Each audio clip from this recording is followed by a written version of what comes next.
अशांत बांग्लादेश तेणु समुद्रपटु बांग्लादेश ओडिशा को अनुप्रवेश आशंका रही सतर्क रही ओडिशा पुलिस बढ़ा जाउछि पेट्रोलिंग राज्यर 6 उपकूलवर्ती जिले में 18 कोस्टल पुलिस स्टेशन को हाई अलर्ट रे रखा जाइछि। विशेष करके बालेश्वर भद्रक केन्द्रापड़ा उपकूल बांग्लादेश निकटवर्ती थिबारु सेही 3 जिला उपरे स्वतंत्र ध्यान दिया जायतिबा सूचना दैछन्ति पुलिस डीजी अरुण षडंगी। सामुद्रिक थाना रे अधिक लोक बड़ नियोजित होइछन्ति। प्राय सबु थाना रे बोट मध्य रहिछि।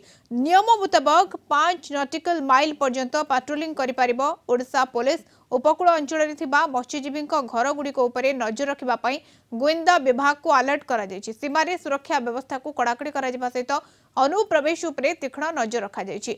समुद्र पथरे रहिछि 3 थाकी सुरक्षा व्यवस्था। प्रथमे भारतीय नौसेना परे कोस्टगार्ड को सुरक्षा बलय रहिछि। एहा परे ओडिशा पुलिस उपकूल को जगिछि। हजार हजार बांग्लादेशी ओडिशा रे स्थायी भाबरे बसवास करूछन्ति। एबे बांग्लादेश अशांत थिबारु ओडिशा को जलपथ देई बांग्लादेशी पसी आसिबार आशंका बढ़ी जायछि। बांग्लादेश रे राजनीतिक अस्थिरता पर सेठू अनुप्रवेशकारी आसबार संभावना थिबारु आमे सबु तटीय जिला एवं तटीय थाना को सामुद्रिक सुरक्षा पे आमे निर्देश देइछु एवं सतर्क सूचना जारी करा हिछि।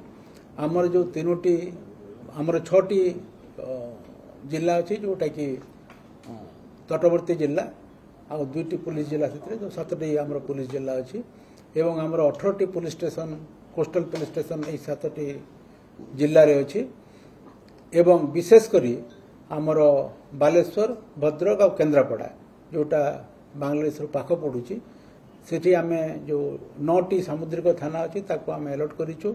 अधिका लोकबल दिया जाइछि एवं आमर जो नियम अछि 5 नॉटिकल माइल पर्यंत आमर सामुद्रिक पुलिस स्टेशन से माने पेट्रोलिंग करिवे। सबु सामुद्रिक पुलिस स्टेशन पाखरे प्राय बोट अछि गोटे जोड़े थाना पाखरे बोट नाही एवं तांको एरियाटा को हमर पाख coastal police station area cover करिवे। आमे तांको अधिका फोर्स भी देइछु। या व्यतीत जेते सब तटवर्ती मत्स्यजीवी आवास अछि एवं लोक मान रहउछे सेठी भी हमर सोर्स को आमे एक्टिवेट करिछु।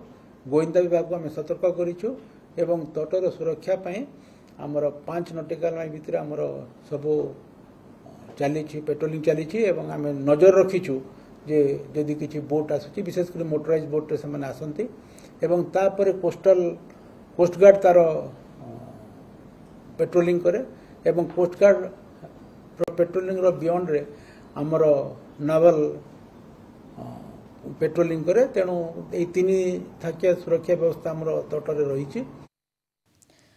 संपर्क में अधिक आलोचना करबा राजनगर रिपोर्टर दोल गोविंद जेना आम सहित सीधा सड़क जोड़ी होती। दोल गोविंद वर्तमान समय बांग्लादेश रे अस्थिरता जोगु ओडिशा रे अनुप्रवेश आशंका रही किभली अलर्ट रे रही ओडिशा पुलिस एवं कौन सब व्यवस्था देखुछंती से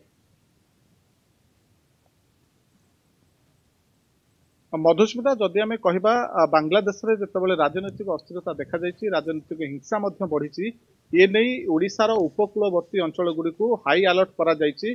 सरकार हाई अलर्ट करिसंती जो सामुद्रिक थाना गुड़िक अच्छी से आम जदि कहवा आम तालचुआ अंचल कथा जदि कहवा तालचुआ अंचल रे ये बांग्लादेशी अनुप्रवेशकारी पूर्वर अच्छा बसति स्थापन करी से माने अछंती जो मानू भी पूर्वर देशांतर नोटिस दि जाइथिला से माने एई स्थान रे जेहेतु अछंती ये बांग्लादेश अनुप्रवेशकारी माने एही अंचल को पशिजिबार संभावना अधिक अछि कारण तालचुआ अंचल प्रतिदिन हजार हजार लोक भद्रक कहतु किंबा पश्चिमबंग कहतु एवं बांग्लादेश को मध्य मत्स्यजीवी माने बांग्लादेश सीमा को मध्य पशि जाती एवं बांग्लादेशर मत्स्यजीवी बोट मध्य ओडिशा सीमा को पशि आसे।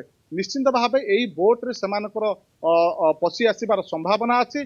तट सुरक्षा को कड़ाकड़ी भावे करा जायछि जेहेतु पुलिस मेराइन पुलिस पाखरे अधिक फोर्स नाहांती जेहेतु पुलिस डीजी कहि सारलेनी अधिक फोर्स जोगै दिया जिवो निश्चित भावे सुरक्षा को कड़ाकड़ी करिवार आवश्यकता अछि कारण एही तट देकी एही अनुप्रवेशकारी माने एही अंचल को पशिजिबे। कारण जदि आमे कहबा तालचुआ फेरीघाट कथा कहबा नलतापाटिया फेरीघाट कथा कहबा कृष्णनगर फेरीघाट कथा कहबा एही फेरीघाट रु प्रतिदिन व्यावसायिक कार्य करबा पई लोक माने मध्य शह शह संख्यार बोट गुड़िक यही पश्चिमबंग कहतु भद्रक कहतु बालेश्वर कहतु एई जगह को जाउची सेई बोट मध्य देई सेमाने पसी आसीबार संभावना अछि सेति सुरक्षा अधिक कड़ाकड़ी होबार आवश्यकता रही मधुस्मिता। बिल्कुल दौलगोविंद जमी आप कहते सुरक्षा कड़ाकड़ी हबार आशंका व्यवस्था कर आवश्यकता रही दौलगोविंद किंतु ओडिशा पुलिस किभଳି भाव में जो 5 नॉटिकल माइल पर्यंत ओडिशा पुलिस जाईपर किभଳି भाव में पेट्रोलिंग करा जाउछि कौन चित्र सेठारे निश्चित भाव जदि आम कहवा ये अंचल जो तालचुआ कथा कहवा कि महाकालपड़ा कथा कहवा ये अंचल में बहु संख्यार मत्स्यजीवी मैंने अच्छा हजार हजार मत्स्यजीवी परिवार अच्छा जो मैंने बोट नहीं समुद्र मध्य को जाती माछ मारिबा ये बोट देकरी ये बांग्लादेश अनुप्रवेशकारी माने पशि आसबार संभावना अच्छी से मेराइन थाना को पेट्रोलिंग एक बोट मध्य जोगे दि जाइए जहाँकि समुद्र में पैंतरा मारिब एमान तीक्ष्ण नजर रखिब कड़ाकड़ी जांच कर आईडी प्रूफ जांच कर भारतीय कि ना नाई से बांग्लादेश कड़ाकड़ी नजर रखा कड़ाकड़ी नजर रखा तीक्ष्ण नजर रखा सहित पेट्रोलिंग हाई अलर्ट रे वर्तमान समय ओडिशार सीमा जदि कहीपर जो भाव में अनुप्रवेश करी पारंती से नहीं कि समस्त प्रकार व्यवस्था रही बहुत बहुत धन्यवाद दौलगोविंद आपन तमाम सूचना आलोचना राजनगर रिपोर्टर दौलगोविंद जेना आम सहित जोड़ी होते।